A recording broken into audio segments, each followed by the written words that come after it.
Now remember, I told you high CNS can be also repeated on a low CNS day. As long as the exposure to that high CNS component is very brief in nature, all that enables you to do is disperse the total volume of high CNS out throughout the entire week. So what we're going to demonstrate first is a submaximal standing broad jump.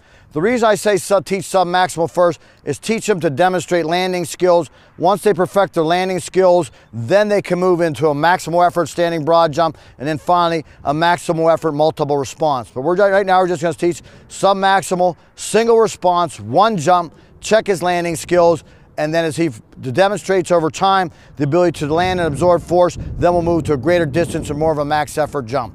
All right, Ryan, here we go. Standing broad jump. Notice how Ryan lands in a quarter squat position, knees are bent, hips are flexed, the glutes and hamstrings absorb all the force. You know, Louis Simmons has talked multiple times about the value of jumps in improving speed work. I don't think you cannot overestimate the value of a jump.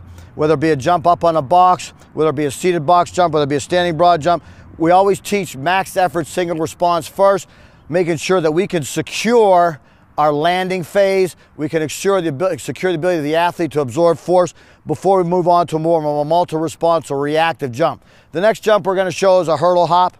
I think the hurdle hops is one of the greatest jumps you can do. There's multiple different methods you can use, from a single response max effort jump to a multiple response jump to a multiple response jump to a sprint, which is one of my favorite things to do. But again, must be taught in progressions. After you are comfortable with your athletes, be able to secure their landing mechanisms or the ability to land and absorb force. So now we're going to show a hurdle jump off of a low hurdle. Now with all our jumps, what we're looking for is I'm looking for Ryan to displace his center of mass or his hips. I'm not looking for his feet to jump up. I'm looking for his hips to displace vertically. You ever see box jumps? People do a 58-inch box jump. Their head's in their rear end, their knees are up by their head. That's great mobility and flexibility, but you want to be able to land in a position you take off in and demonstrate the vertical displacement of the hips. So now Ryan's going to demonstrate one hurdle bound, max effort, single response off of a low hurdle, stick and stay, absorb the eccentric force. Look at his hips and notice how he lands. Notice he lands flat foot. He doesn't land on the balls of his feet where he beats up his tibialis anterior or his shin. He lands almost flat foot, so the entire musculature of the lower body can absorb the force application of landing. That's one of our hurdle hops. Again, max effort, single response.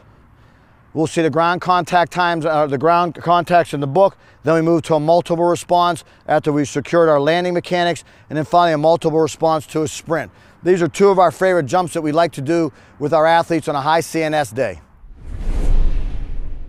Okay, we're going to show you now a couple of our high CNS active intensive throws with a med ball. Great thing about a med ball, 25% of your time is spent in deceleration with a barbell or dumbbell. You don't have to decelerate a med ball. A med ball is one of the most underused implements in America today.